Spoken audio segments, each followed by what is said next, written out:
할렐루야. 하나님의 말씀 보겠습니다. 구약성경 여호수아서를 보겠습니다.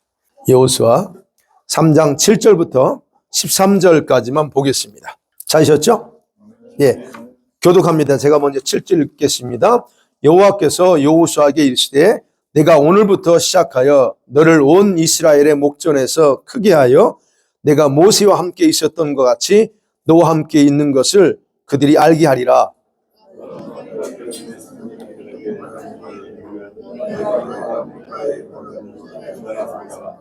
여호수아가 이스라엘 자손에게 이르되 이리 와서 너희 하나님 여호와의 말씀을 들으라 하고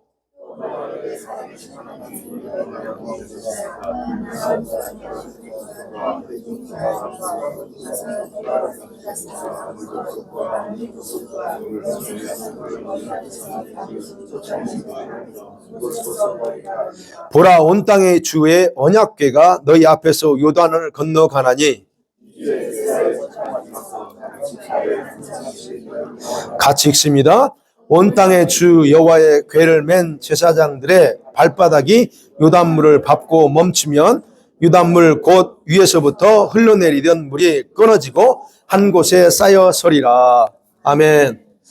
자, 오늘 말씀 가지고 환난날에 당신에게 가장 필요한 게 뭐냐에 대해서 한번 말씀을 나누려고 합니다.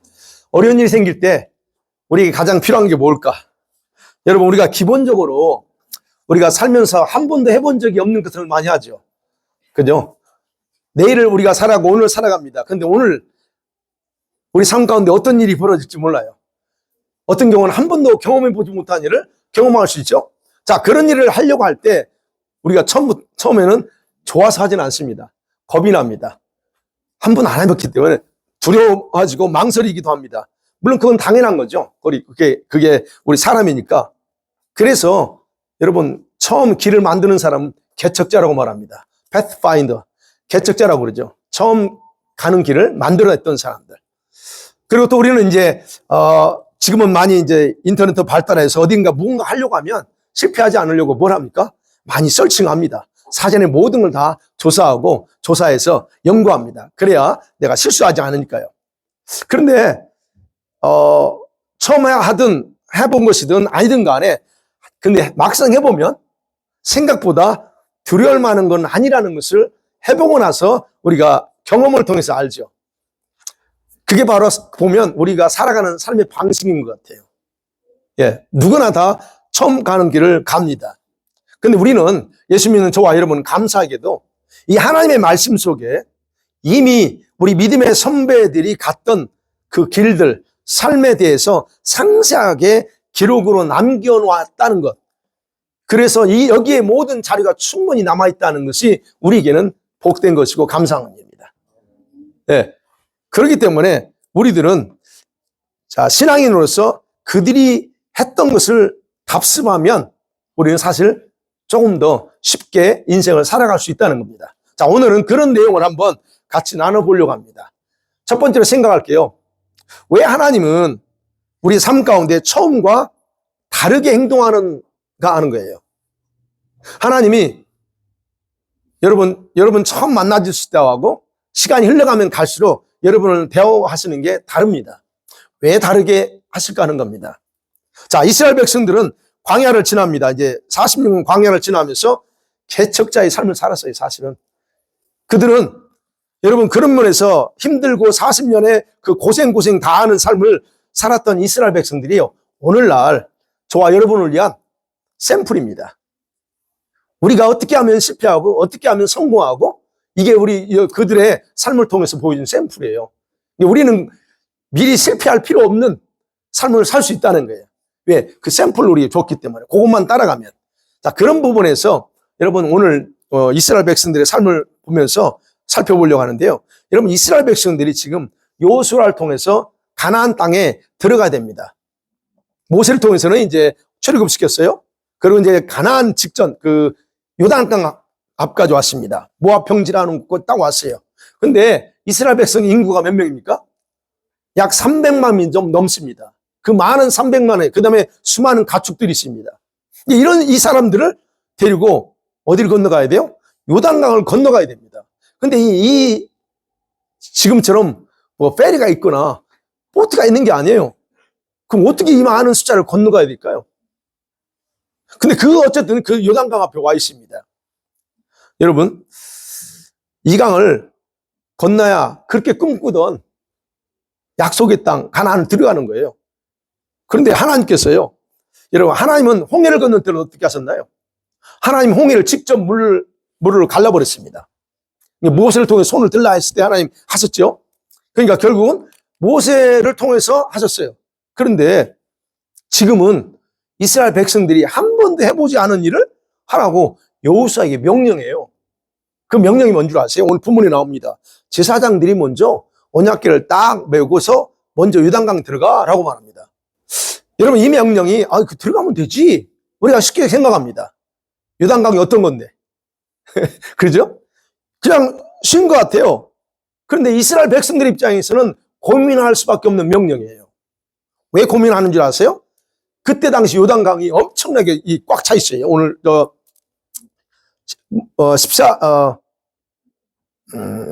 15절에 보면 쭉 나와요. 요단이 곡식 거두는 시기에는 항상 언덕까지 넘쳐요. 물이 가장 많을 때예요. 그래, 여러분, 강물은 흘러가지 그냥 멈춰 있지 않잖아요.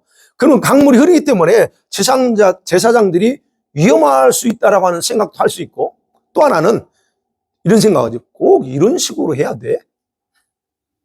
아니, 주님이 알아서 확 해버리면 되지, 어떻게 제사장이 먼저 궤를 메고 들어가라고 할까? 이런 생각 때문에 백성들 입장에서는 고민입니다. 뿐만 아니라 아까 말씀드렸죠, 이때 당시 요단강은 최대에 꽉 차 있어요. 이런 상황이야. 여러분, 이런 상황 속에서 백성들은 생각하는 거예요.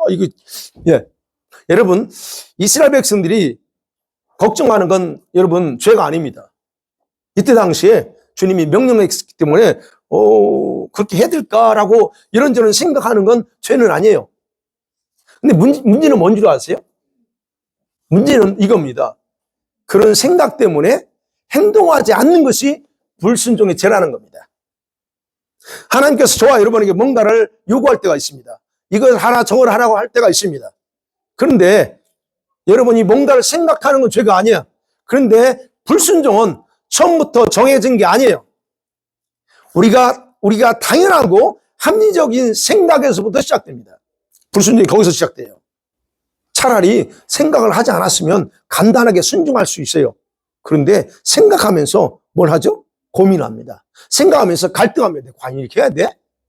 그냥 성령이 감동 줬어. 해. 그러면 해버리면 되는데 감동을 묵상해. 뭐하고? 나의 상황과 그 생각. 여러분, 바로 거기서 불순종의 죄가 나오는 거예요. 다른 데서 나오지 않습니다. 그러니까 생각하는 것 자체는 죄가 아니지만 거기서 죄가 시작돼요. 여러분, 하나님께서 우리가 불순종하지 않게 하는 방법 있어요. 여러분들에게 요구 안 하면 돼요. 하나님이 다 알아서 해줘버리면 됩니다. 그죠? 그럼 여러분 불순종 안 해요. 할 필요 없습니다. 이스라엘 백성도 마찬가지예요. 지금 이스라엘 백성이 불순종하지 않게 하는 방법은 홍해를 갈라버린 것처럼 요단강도 본인 직접 갈라버리면 돼. 하나님께서 백성들에게 불순종하지 않도록 어떤 걸 명령하실 때에 여러분 백성들이 할 수 있는 것만 또 요구하면 돼. 너희들 이거 할 수 있지? 10번 뛰어. 그러면 내가 갈라줄게. 이건 할 수 있어. 그러면 뭐 다 불순종 안 하죠. 그런 것만 해주면 여러분 불순종 안 합니다. 근데 때로는 하나님이 그 이상을 요구하기 때문에 불순종해요. 그죠? 여러분, 우리가 그렇게 생각할 수 있다는 거예요. 아니, 알아서 해주면 되지. 왜 꼭 그렇게 해야 되냐는 거죠. 여러분, 이런 생각이 우리에게는 가능할 수 있는데, 이런 생각은 여러분, 하나님께서 이 백성들이 불순종할 수밖에 없는 일을 요구하니까 불순종한다라고 생각하는 거예요. 무슨 말씀 이해가 되시죠? 그런데 여러분 아셔야 될 게, 우리 역할이 뭡니까? 우리 역할은 그분이 명령하시면 해야 되나 가능성을 생각할 게 아니고 뭐예요? 그냥 순종하는 겁니다. 그게 우리의 역할이에요. 그런데 우리는 가능성 따지고 해야 되나 말아야 되나 생각하는 데서 문제라는 거예요. 여러분, 하나님의 명령의 핵심이 뭐예요? 뭘 보려고 하는 줄 아세요? 예, 여러분의 마음의 태도를 보는 거예요. 그렇게 명령할 때, 그렇게 감동 줬을 때, 이렇게 해야 되겠다라고 마음에서 결정했을 때, 여러분이 어떻게 반응하느냐, 마음의 태도가 뭐냐를 드러내는 거예요, 그거. 주님 아세요. 여러분이 어떤 거는 할 수 있지만 어떤 건 못 할 수 있다는 거 알아요. 그러나, 그럼에도 불구하고 하나님이 여러분에게 명령하는 이유는 여러분 내면의 태도, 그 마음의 태도가 뭐냐를 드러내기 위해서 그래요. 제가 그렇다고 그랬잖아요. 과거에 저한테 개척하래. 나 안 합니다. 절대. 이런 조건 똑같아 제가 생각한 거죠. 조건이 안 맞고 이런 상황이고 어떻게 여기서 개척 안 해. 근데 주님 뭐라고 했다고 저한테 하신 말씀이 글쎄요. 제가 방언 기도하는데 저한테 통역으로 나오면서 나는 네가 목회를 잘하고 못하고를 보려고 하는 게 아니고 뭘 본다고요? 너의 마음의 태도, 내가 명령할 때 너가 내 명령에 순종하려느냐 안 하냐 그 마음의 중심의 태도를 보기 원하는 것 뿐이야 라고 하는 거예요. 이겁니다. 주님 우리에게 원하는 거예요. 이럴 때 우리의 중심의 태도가 뭐냐를 드러내는 겁니다. 그러니까 여러분이 그래서 하나님의 명령에 대한 평소의 마음가짐이 뭔가 이런 일들 속에서 주님 판단하는 거예요. 얘는 이렇게 다 판단한다는 거예요. 어찌됐든 여러분 생각해야 돼요. 왜 하나님은 자신이 직접 기적을 행하지 않고 지금 이스라엘 백성들에게 다르게 명령하느냐. 하나님 마음이 바뀌었을까? 홍해 때처럼 다르게 말씀하신 게 하나님이 이스라엘 백성들은 마음이 바뀌어서 그러냐? 아니에요. 여러분 하나님은 처음부터 바뀐 게 아닙니다. 갑자기 새로운 명령을 하는 것도 아닙니다. 이제는 때가 되어서 이 백성들이 직접 행동하라고 가르치는 겁니다. 더 이상 어린아이가 아니라는 거죠. 홍해 때는 여러분 모세가 직접 행동했어요. 왜? 구원을 상징하기 때문에. 구원을 상징해요. 그래서 백성들은 구원받기 위해서 아무 일도 할 필요 없어. 모세가 대신히 했어요. 중간에. 예수님이 우리에게 하신 것처럼 모세가 했습니다. 그러나 요단강 다릅니다. 요단강은 제사장이 먼저 들어가래요. 직접 행동을 요구하는 겁니다. 가나안은 직접 정복해야 돼요. 하나님이 가만히 있으면 알아서 정복해 주는 게 아니고 이제 너희가 들어가서 정복하라 하는 겁니다. 그래서 요단강이 분기점이에요. 요단강이. 여러분 이제 가나안 땅 들어가잖아요. 그러면 광야 생활이 아니에요. 가나안 생활을 해야 됩니다. 거기 들어가면 어떻게 해요? 직접 전투해야 됩니다. 싸워야 됩니다. 그리고 그들이 하나님을 믿는 그 믿음의 능력의 역사를 만들어 가야 되는 분기점이 어디냐? 바로 요단강이에요. 이 시점이라는 거예요. 광야를 지나가는 동안에 보세요. 하나님은 모세를 통해서 다 해줬어요. 모세를 엄명불평만 다 모세를 통해서 능력을 보여줬어요. 직접적으로 다 보여줬어요. 근데 요단강은 달라 이제. 요단강은 더 이상 광야가 아닙니다. 이제 하나님은 그러는 거예요. 내가 능력을 행하면 움직이라 말하지 않아요. 광야에서는 그랬거든요. 내가 능력을 나타내고 내가 움직이면 해. 근데 그게 아닙니다. 이제는. 우리가 또 그렇게 할 수 있죠. 하나님 열어줘요. 그럼 내가 할게요. 그죠? 열어주면 할게요가 아니라는 일은 너가 먼저 행동해. 그러면 내가 도와줄게 라고 말씀하시는 거예요. 여기서 바로 여러분 하나님을 신뢰하는 믿음의 삶, 믿음으로 행동하는 것이 처음으로 적용되는 곳이 바로 요단강 앞이에요. 그래서 먼저 믿음으로 나가자 하면 얻을 게 없다 하는 겁니다. 믿음으로 움직여라 하는 거예요. 그리고 하나님에 대한 신뢰도를 얼마나 가지고 살고 있는가를 입증해야 되는 때가 바로 요단강 앞이에요. 여러분이 바로 지금 주님이 우리한테 요구하는 이 부분입니다. 자, 여러분 우리가 어릴 때는 말만 하고 생각만 해도 다 들어줘요. 엄마 아빠가 다 웬만하면 다 들어주면 그래 알았어 다 들어줍니다. 그런데 장성하면 어떻게 합니까? 아니요. 장성하면 믿음으로 스스로 도전해야 돼요. 이게 바로 주님이 지금 우리가 마치 하나님이 예전과 다르게 변한 것처럼 보이는 그런 모습을 생각해 보았습니다. 또 두 번째로 생각할 수 있는 건 여러분 하나님이 슈퍼맨입니까? 아니면 여러분에게 하나님의 전능하신 능력의 아버지십니까? 어떤 분이세요? 이 부분을 생각해 보셔야 돼요. 여러분 우리 성도들이요 하나님을 믿는다고 말합니다. 그런데 의외로 하나님을 무서운 분이라고 생각하는 분들이 또 많아요. 무서워 하나님은. 내가 이거 안 하면 나를 어떻게 혼낼까 봐 이런 무서운 분으로 생각하는 분도 있고요. 아니면 때로는 자기에게 너무 하나님은 나한테 무관심해. 어떤 경우는 내 문제를 시중 들어주는 슈퍼맨 정도로 생각하는 분이 있어요. 어려울 때마다 하나님, 슈퍼맨 부르면 오는 것처럼 이렇게 생각하는 사람들이 있다는 얘기예요. 물론 때로는 하나님이 필요할 때 도움을 줘요. 그게 부정하는 게 아닙니다. 여러분 어떻게 생각하세요? 여러분 요단강 앞에서 이 백성들이 명령대로 순종하고 안 하고는 뭐에 달렸냐면 그들이 하나님을 어떤 분으로 생각하느냐 그에 따라 좌우됩니다. 하나님께서 백성들을 다루시는 방법이 달라진 게 아니에요. 달라진 게 아니고 백성들이 이제는 자신을 신뢰하는 믿음이 활성화되어야 될 때라고 생각하고 주님이 요구하는 겁니다. 지금까지 40년 동안 내가 보여주고 들려주고 경험하게 했어. 그럼 이제는 너희들이 직접 너희들이 크든 작든 그 믿음을 활성화시켜라 하는 겁니다. 여러분의 믿음이 어린아이인지 성장했는지 확인하는 것이 바로 이거예요. 내 믿음이 어느 정도지? 성장했는지 안 한지. 여러분의 신앙 경력 몇 년인지 중요하지 않습니다. 모태신앙? 중요하지 않습니다. 예수 믿은 지 1년, 몇 개월, 그거 중요하지 않아요. 하나님 앞에서는 중요하지 않습니다, 그거. 다만, 여러분이 그 하나님을 어떻게 믿고 살아왔는가 드러내는 시점이라는 거예요. 그런데 여러분, 하나님이 이런 명령하잖아요. 이런 명령할 때 여러분 반드시 기억해야 될 게 있어요. 뭐냐면, 하나님께서 무엇인가를 여러분에게 행동하라고 말할 때는 이미 사전에 어떤 일이 생기거나 생길 일들에 대한 조치를 하나님이 다 취해놨다는 의미입니다. 여기서 가래 할 때는 뭐예요? 가서 죽으면 어떡해요? 아니에요. 안 죽어. 죽지 않을 모든 일 조치해놨다는 얘기예요. 그러니까 행동해도 아무런 해를 당하지 않는다는 의미입니다. 여러분이 만일에 순종해서 예를 들어봐요. 아니 하라고 해서 했어. 근데 쫄딱 망해버렸네.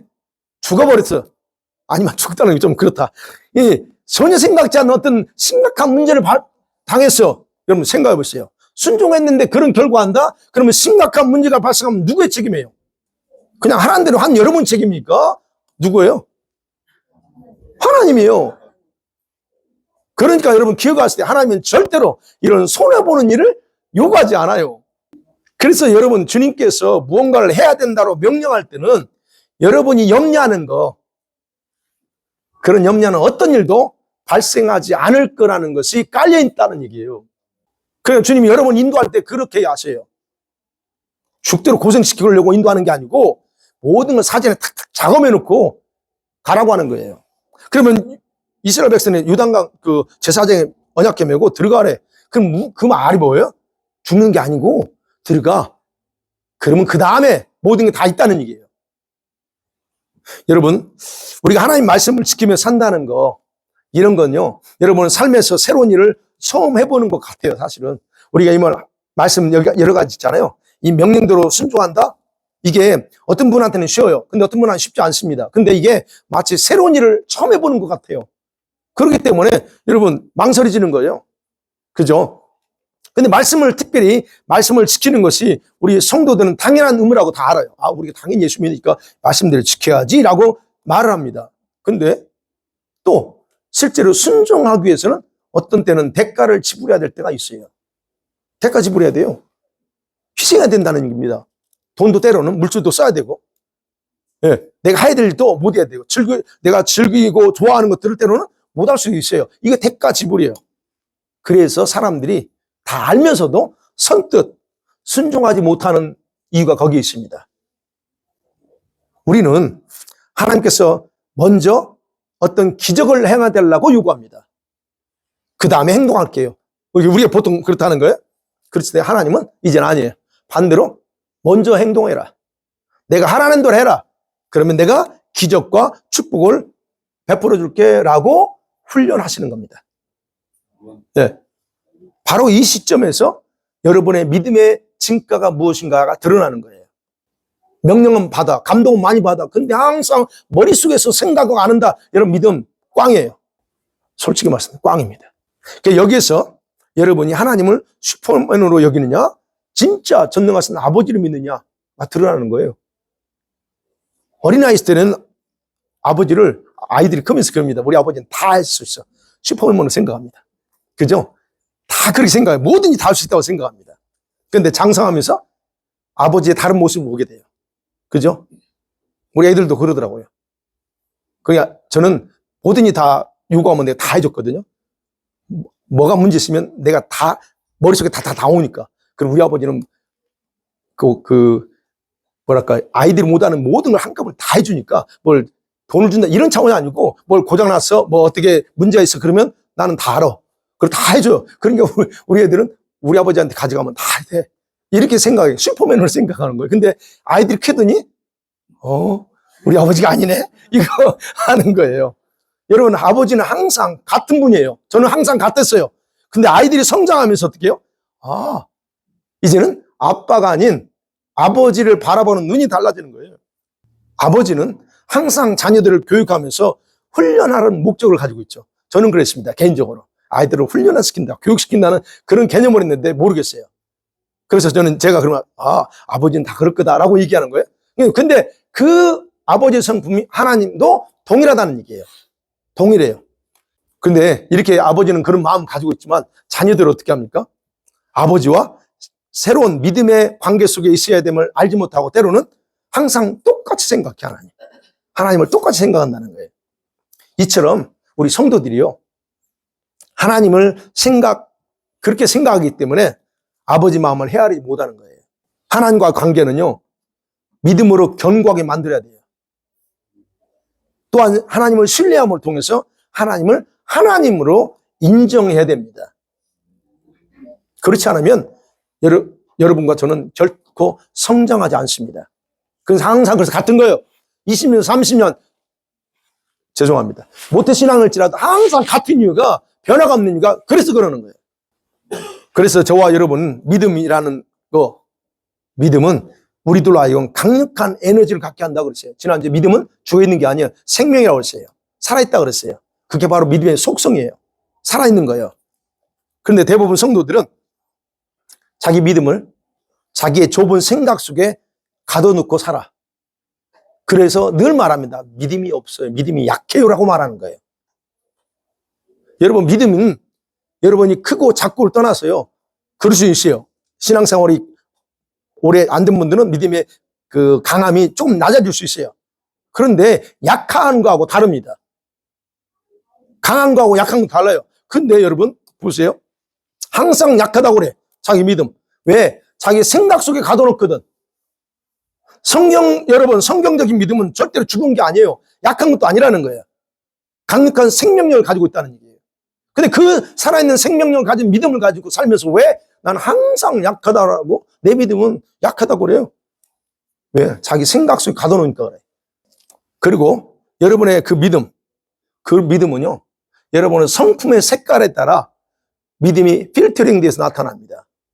여러분이 어떤 성격을 가졌냐에 따라서 그 생명력 있는 믿음이 다르게 나타나요. 그래서 여러분이 특별히 생각의 지배를 많이 받고 산다? 그런 분은 여러분의 생각을 반영해서 여러분의 믿음이 말과 행동으로 나타나요. 여러분, 만일에 성격이 강하다.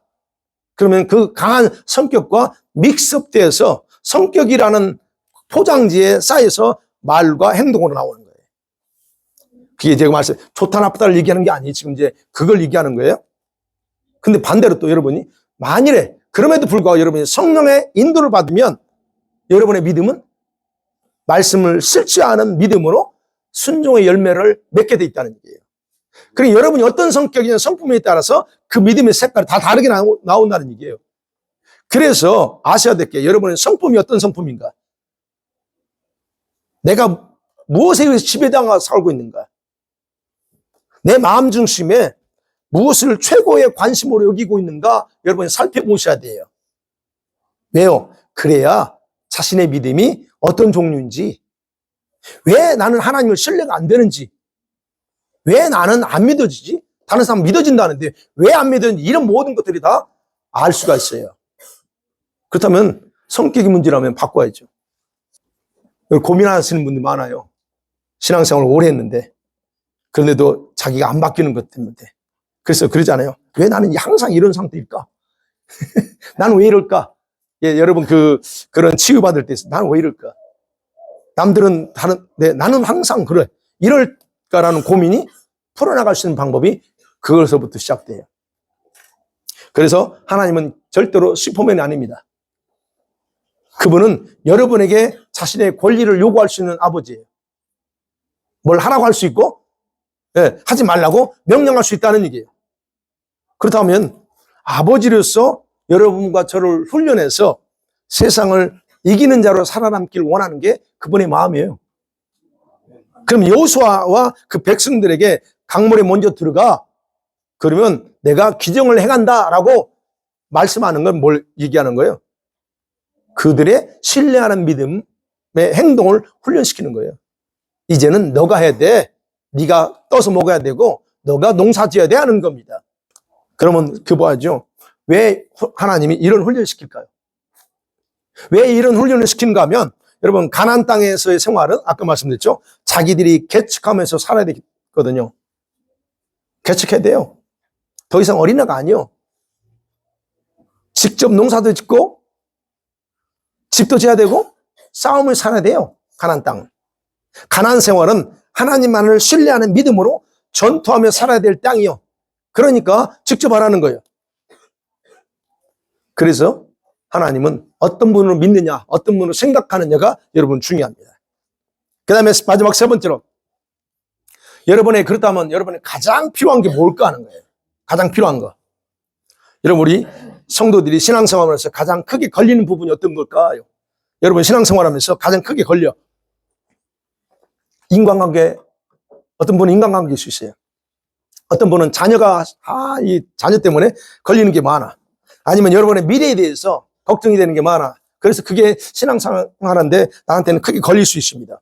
어떤 사람은 어떤 재정적인 거, 뭐 다양할 수 있죠. 어떤 사람은 건강일 수 있고 다양하게 가장 크게 걸리는 부분도 있습니다. 그런데 우리는 이런저런 많은 어떤 이슈들을 얘기하지만, 근데 성경에서 가장 큰 부분은 자녀나 여러분 미래의 문제를 말하지 않습니다. 뭘까요? 여러분의 재정 문제, 물질 문제에 집중되어 있습니다. 성경에서는. 또 사실이 그렇고 우리 삶을 살아갈 때 실제로 어디에서 가장 크게 걸려? 재정 문제예요. 물질 문제라는 거예요. 여러분 빌립보서 3장 6절 7절 볼게요. 같이 보겠습니다. 시작. 아무것도 염려하지 말고 오직 모든 일에 기도와 간구로 너희 구할 것을 감사함으로 하나님께 아뢰라. 그리하면 모든 지각에 뛰어난 하나님의 평강이 너희 마음과 생각을 지키시리라. 여러분 분명히 말하면 아무것도 염려하지 말고 오직 모든 일에 뭐 하고요?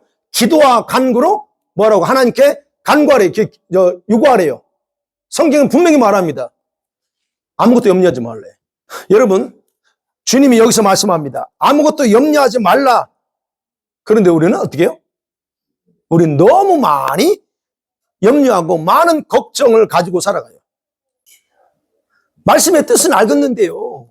그 말씀도 달달 외잖아요. 그죠? 아무것도 염려하지 말고 오직 모든 일에 기도와 간구. 노래도 있어요. 그래서 신나게 불러. 말씀은 뜻은 알겠는데 근데 내 마음에서는 염려, 걱정이 사라지지 않아요. 이게 성경에서 가장 큰 이슈라고 얘기해요. 마태복음 6장 25절. 같이 볼게요. 시작. 그러므로 내가 너에게 이르노니 목숨을 위하여 무엇을 먹을까? 무엇을 마실까? 몸을 위하여 염려하지 말라. 목숨이 음식보다 중하지 아니하며 몸이 의복보다 중하지 아니하니라. 예수님이, 이건 누구 말씀? 예수님이 직접 말씀하신 겁니다. 뭘 입을까? 뭘 먹을까? 마실까? 걱정하지 말래요. 네. 몸의 의복이 뭐가 더 중요하다고요? 네. 몸이요. 목숨이. 생명이 더 중요하다는 얘기예요. 근데 우리는 항상 그러죠. 항상 주님 그래도 걱정거리가 있는데 어떻게 걱정 안 해요? 그게 정말 말씀하신 대로 정말 그게 가능해요? 라고 우리는 때로는 질문합니다. 스스로 질문해. 하나님 걱정을 어떻게 하라고요? 여러분 우리들이 먹고 사는 건 실제 생활이잖아요. 이런 얘기해요. 맞아요. 그 맞습니다. 이거 먹고 사는 건 실제 생활인 그러니까 염려는 당연한 거 아니에요? 라고 우리는 또 그렇게 얘기해요. 근데 기억하셔야 될 건 걱정하지 말라는 예수님 말씀은 안 믿어져. 그런데 여러분 은행에 계좌에 들어있는 돈은 철떡같이 믿어집니다. 돈이 많이 들어있으면 안심해. 그죠? 여러분 왜 안심해요? 걱정 안 하는 이유가 뭐예요? 돈이 지금 은행에 몇만 불 있어. 그러면 걱정 안 합니다. 근데 은행에 몇천 불밖에 없어. 그러면 걱정하죠. 아, 이거 렌트비 내고 뭐 하면 이거 어떻게 해? 이거 걱정합니다. 근데 성경 뭐라고 그래요? 걱정하지 마. 이 말씀이 어떻게 보면 오늘날 우리 성도들은 이 말씀은 오늘날 실제적이지 않은 것 같아.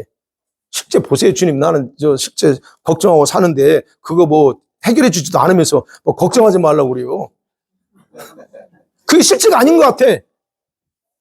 왜? 은행을 보니까. 어카운트에 보니까 돈이 약속을 보니까 안 믿어져. 여러분, 우리들의 이런 염려와 걱정이 중요한 건 여러분 그래요. 그렇게 여러분이 말할 수 있고 생각할 수 있습니다. 그런데 이런 우리들의 염려와 걱정이 주님께 내가 염려하는 것에 대한 정당성을 가지고 당연하다라고 주장할 수 있을까 하는 겁니다. 주님은 진짜 돈이 없잖아요. 그러니까 내가 이렇게 걱정하는 거 당연한 거 아니에요? 라고 말할 수 있느냐는 거예요. 아니죠? 절대 아닙니다. 절대 아니에요. 마태복음 6장 34절 시작. 그러므로 내일을 위하여 염려하지 말라. 내일 일은 내일이 염려할 것이요.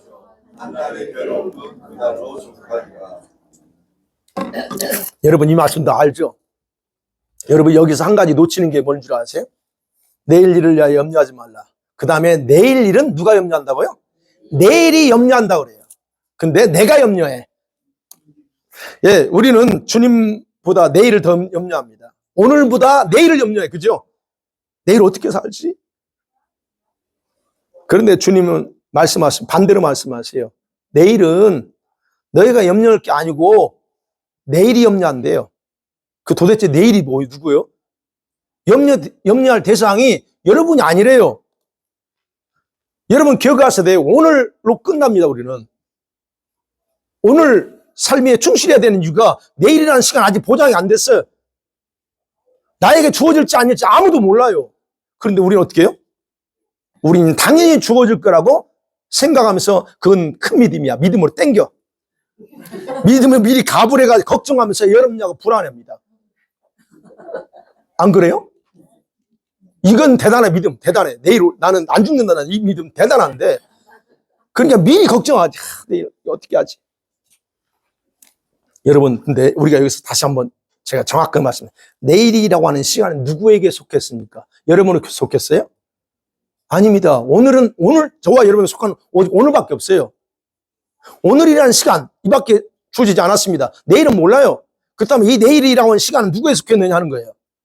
이 시간은 하나님께 속한 시간입니다. 여러분에게 속한 게 아니에요. 무슨 말씀이냐면 그분의 계획 속에서 나에게 주어질지 않을지는 그분에게 달려있다는 얘기예요. 오늘 저녁에 내 생명 거두면 끝나버려 그게. 그러니까 내일은 시간을 모른다는 거예요. 만일에 내일이 우리에게 주어진다면 내일은 내가 무엇을 먹어야 될까? 그러는 생각은 내 소관이 아니라 주님께 달려있다는 겁니다. 그 말이 지금. 그 내일이 염려할 거예요. 그거는 내가 걱정해. 그러니까 그 내일이라고 하는 시간의 주인인 내가 내일에 대해서 너에 대한 내일은 내가 걱정해. 라고 하는 말씀이에요. 그러니까 왜 걱정하느냐 하는 겁니다. 그 나라와 먼저 너가 먹고 사는 문제 해결받으려면 뭐라고 그래요? 먼저 그의 나라와 그 의를 구하라. 그러면 이 모든 것을 너에게 더해주려 해요. 우리가 거꾸로 살고 있으면서 미리 땡겨서 걱정한다는 거예요. 여러분, 하나님께서 이런 말씀들을 통해서 우리들을 훈련시키려고 하는 게 뭘까 하는 겁니다. 뭘 훈련시키려고 할 것 같아요? 여러분과 저의 삶 가운데서 지금까지 일해오신 하나님을 완전히 신뢰하는 것이 바로 그분의 목적입니다. 신뢰라고 하는 건 경험 속에서 만들어져요. 그냥 자동으로 생긴 줄 아세요? 아닙니다.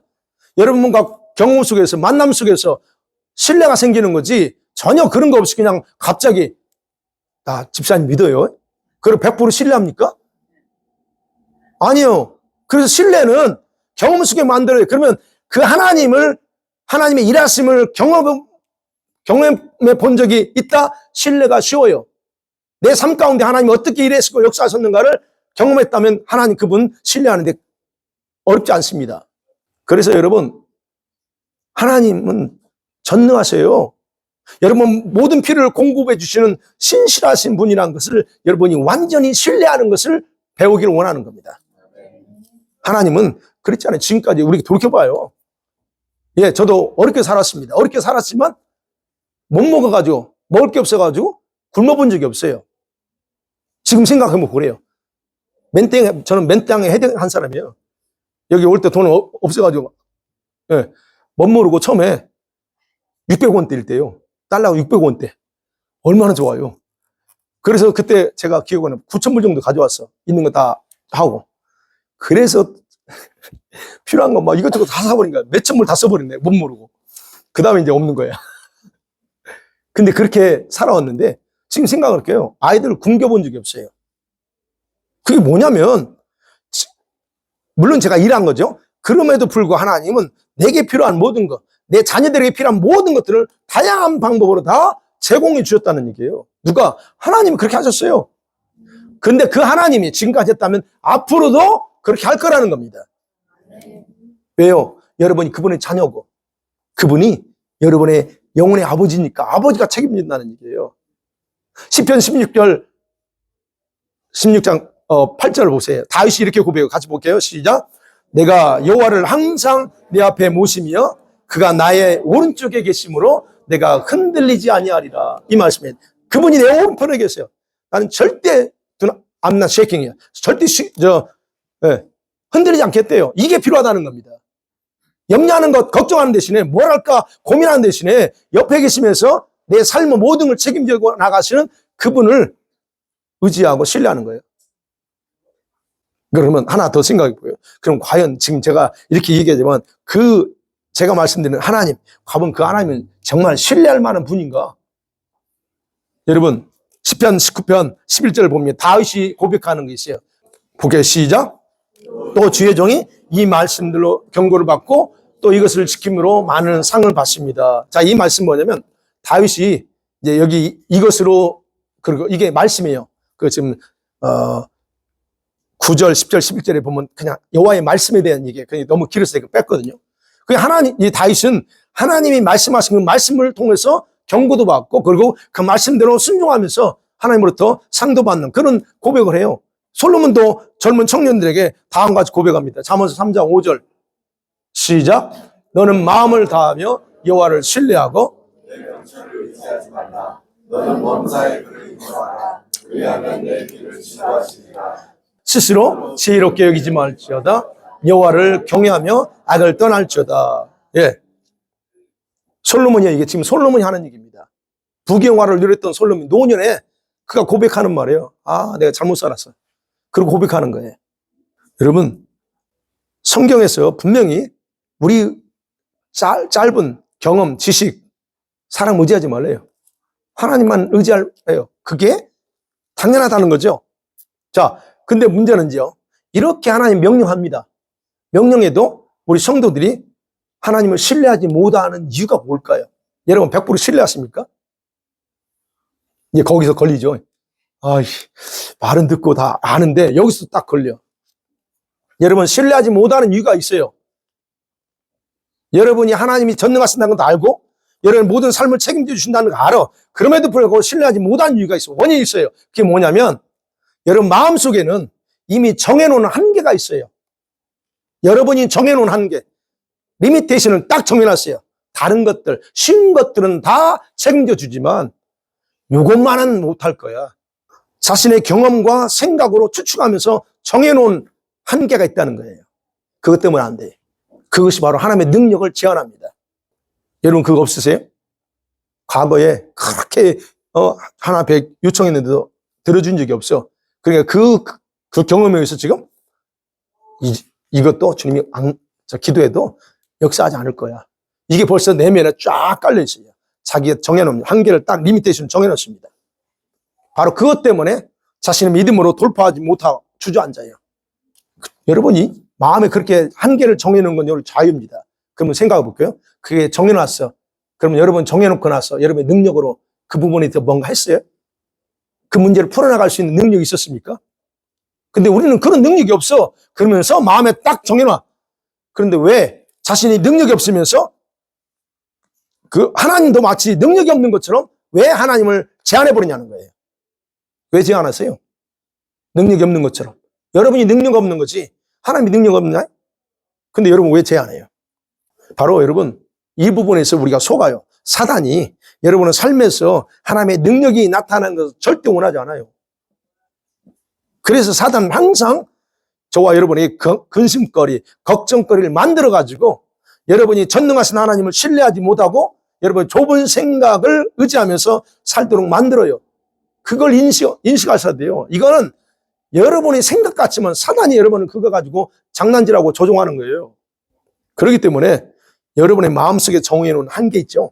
이 한계가 무너지지 않으면 그 위대하고 전능하신 하나님을 경험하기 어렵습니다. 깨세요 다. 하나님이 하십니다. 근데 더 중요한 건 환난 날 이거예요. 환난 날에 이렇게 깨지 않으면 여러분은 여러분 스스로를 굉장한 곤란한 일을 당하게 만듭니다. 그게 원인이 됩니다. 여러분 환난 날에 여러분은 오직 하나님만을 철저하게 신뢰하는 믿음을 통해서 기적을 경험하게 돼요. 그렇기 때문에 여러분에게 필요한 유일한 한 가지 뭐냐? 제목처럼 뭐냐? 그분에 대한 신뢰입니다. 그분을 철저하게 신뢰하는 믿음을 준비하는 겁니다. 여러분 다가오는 환난은 강력한 결단을 요구합니다. 여러분 그냥 그런 게 아니에요. 지금과 같은 뭐 결단했다가 뭐 다시 하면 되지 이런 때가 아니에요. 다가오는 환난 때는 그런 때가 아닙니다. 그 환난 때는 사생 결단해야 될 담대한 믿음의 행동을 요구할 때예요. 그때는 지금과 달라요. 그래서 지금 여러분이 살면서 이런 돌파를 경험하지 못하면 넘어지는 환난이에요. 여러분 잠깐 말씀드릴게요. 지금 상태 세상이 어떻게 돌아가는가 하면요. 여러분 악한 자들이 지금 모든 걸 다 준비해 놓고서 전염병 같은 거요. 다 준비해 놓고서 지금 계속적으로 팬데믹 조약이라는 게 있어요. 팬데믹 트레이드라고. 팬데믹 조약을 각 나라마다 이루어지기만을 각 나라에서 오케이 하기만을 지금 계속적으로 보내고 있어요. 제발 해달라고 하는 거예요. 계속 저한테 이메일 오거든요. 이제 어떤 그 단체에서 계속 와. 그거 막아야 된다. 그래서 계속 이제 사인을 보냅니다. 자꾸 WHO에서 이 팬데믹 트리티 해가지고 이거 지난번에 말씀드렸죠. 자기들이 전염병이 올 때 각 나라 정부가 하는 게 아니고 컨트롤하는 게 아니고 그 WHO에서 컨트롤하게끔 그 조약 그걸 그대로 하게 해달라고 계속적으로 보내는 거예요. 지금 그런 때예요. 그럼 예. 그 다음에 중동 지역에서 일어납니다. 중동 지역에서 전쟁이 일어났죠.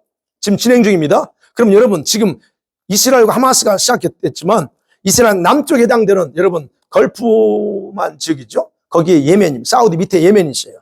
거기서 예멘에서 일어나고 있습니다. 후티 반군이라고.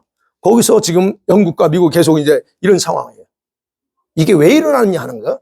그 다음에 이란과 중동 지역에 있죠. 그쪽에서 이라크, 파키스탄까지 지금 확 이게 가고 있어요. 그러면 지역이 계속 확산되는 전쟁의 위기, 이런 등등이 우연히 생겨나는 게 아닙니다, 여러분. 이건 이런 일 예전에 있었어. 그래서 가다가 막 뭐 잠잠해질 거야. 예, 그럴 수도 있습니다. 그런데 지금은 그게 아니에요. 여러분 중동 지역에서 이렇게 일어나는 분쟁은 끝나지 않을 거예요, 이제는.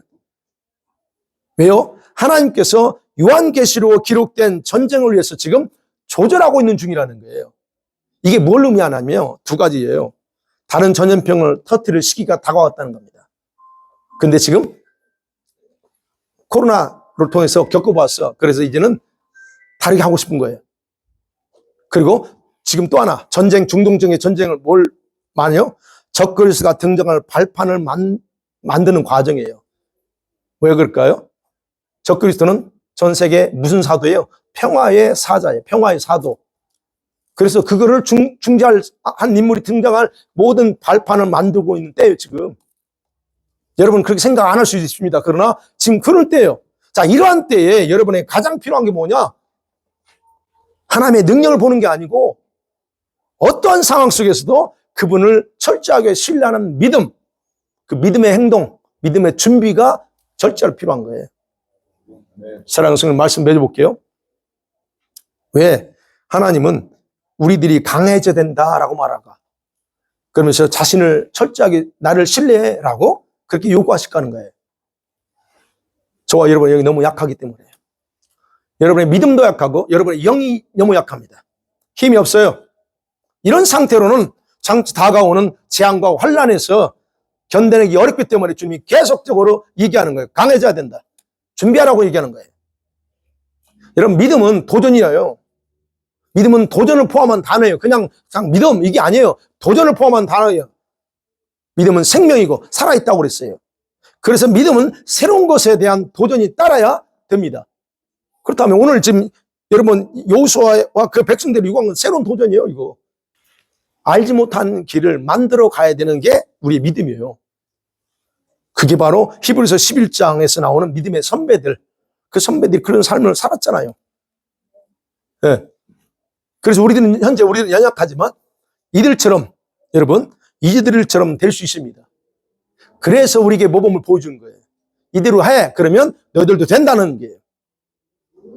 그래서 하나님은 저와 여러분을 통해서 새로운 길을 만들기 원합니다. 이 마지막 때 새로운 길을 만들기 원해요. 한계를 초월하고 어떤 한계를, 리미테이션을 깨트려 볼 수 있는 유일한 건 뭐예요? 바로 주님이 원하는 대로 하는 거예요. 우리는 못합니다, 개인적으로. 그러나 바울이 고백했죠. 빌립보서 4장 13절. 내게 능력 주시는 자 안에서 내 모든 일을 할 수 있다는 거.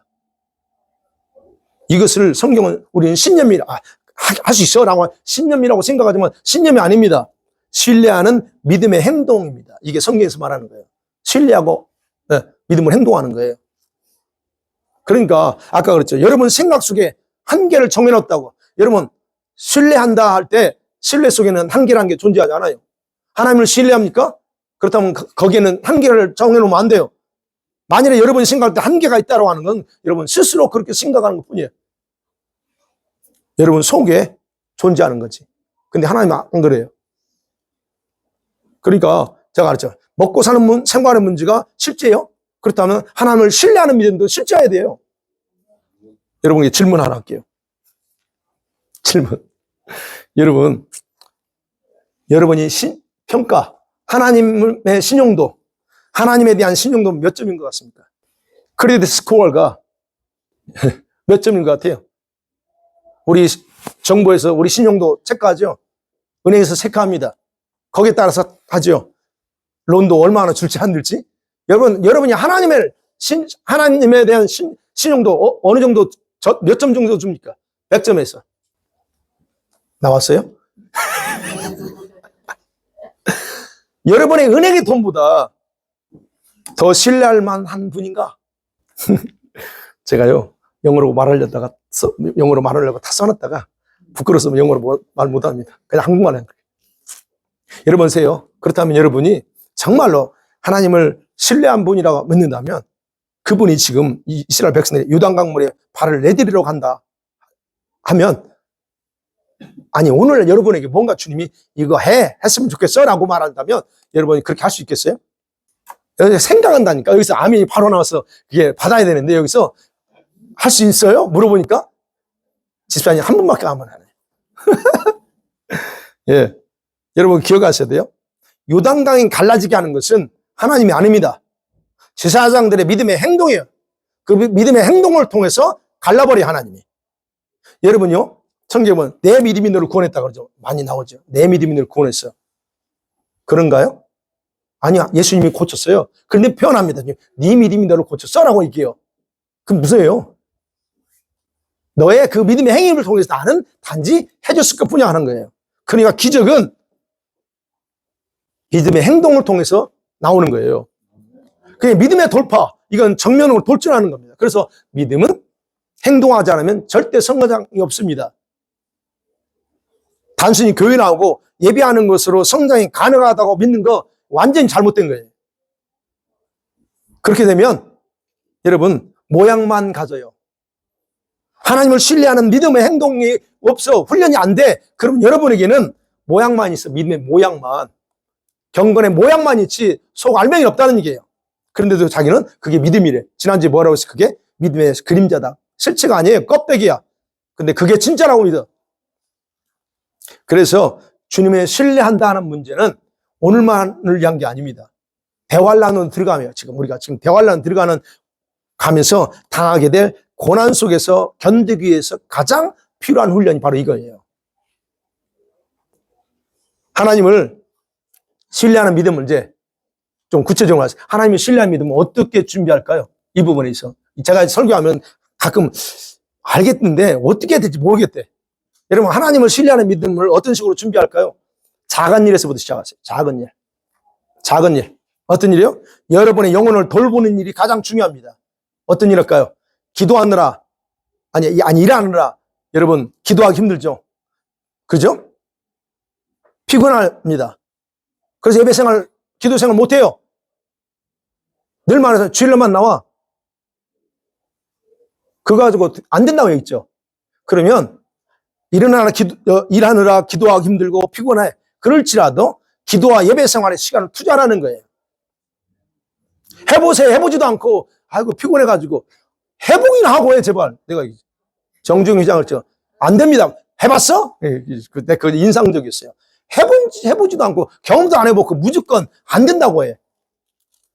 여러분 보세요. 일하나 피곤해요. 힘들어요. 알아요. 그러면 기도해보라는 거예요. 주님, 내가 일하고 피곤하지만 내가 이렇게 하겠습니다 할 때 하나님이 힘 주시는지 아닌지 확인해 보세요. 하나님 힘 주십니다. 피곤할지라도 희한하게 기도하고 예배하면 피곤함 달라. 그걸 경험해 보시라는 거예요. 근데 여러분 벌써 딱 몸에 피곤하니까 힘드니까 아예 해볼 생각 안 해. 그러니까 안 되죠. 또 하나 여러분 주님께 기도해잖아요. 기도해 보면서 어떤 조건을 걸어보세요. 하나님 내가 하나님을 신뢰하고 싶은데 내가 이렇게 하겠습니다. 여러분의 믿음이 그럴 때는 주님께 그렇게 해서 하나님 들어주세요. 하나님 내가 이렇게 하겠습니다. 그러니까 주님은 이런 건 나에게 있는 거 처리해 주세요. 한번 해보세요.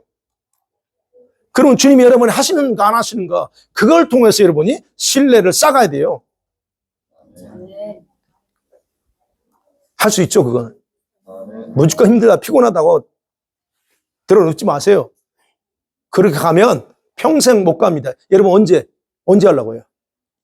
여러분 나이가 있는 분들 언제 하려고요? 내일 모레 우리는 천국 갑니다. 내일 모레라는 게 10년 20년 우린 가요. 그럼 그때 가서 내가 항상 그때 가서 주님 앞에 어디 가려고? 자, 하나님에 대한 신용 점수 나왔어요? 네. 생각해. 하나님이 그 정도밖에 안 돼요? 그 점수밖에 안 되냐고.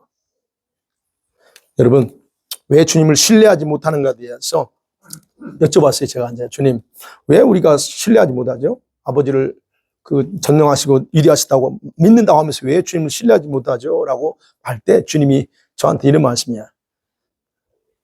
성도들이 자기들이 의지할 게 너무 많기 때문에 그래요. 많대요, 너무. 의지하는 어떤 물질, 돈 말고 재료들이 너무 많대요. 그래서 말은 날 신뢰한다는데 실제로는 신뢰하지 않는데 마음에서는 신뢰하지 않는데 여러분 정말 여러분에게 놀라운 일들을 행하실 그 전능하신 하나님을 신뢰하는 믿음을 다시 회복하기 원하십니까? 네. 그러면 다 같이 이제 기도하죠.